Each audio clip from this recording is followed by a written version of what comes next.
to me? Yeah, sure. I'm going to interview this guy over here, folks. He heard everything happening. Just stick with me as I kind of go up against the crime scene tape here. So you live in this neighborhood. Tell me a little bit about what you saw and heard. So I was in the shower, and then I heard 2 bangs, and I thought it was my dryer. So the first thing I did when I heard it was I ran out of the shower.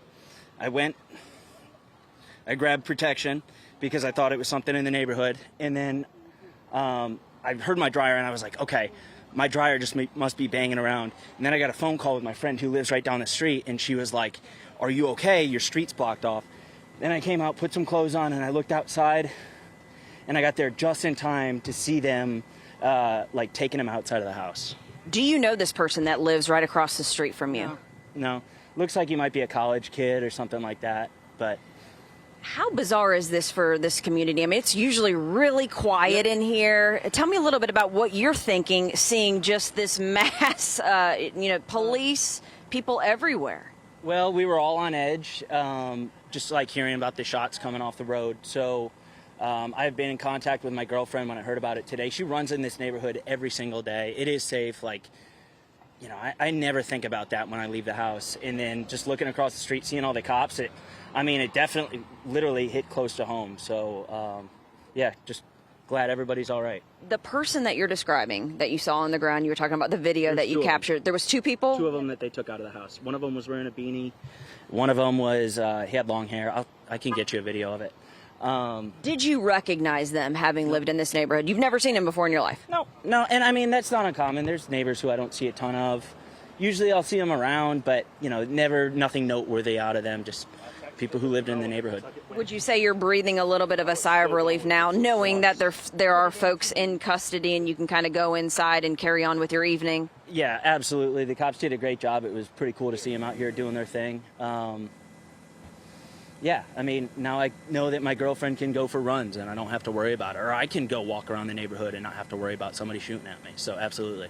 I appreciate you. Thank you so much. Absolutely. All right, so there you have it. A guy that was in the shower hears the flashbangs like we did, comes out and sees now what appears to be, he says, 2 people that were on the ground here.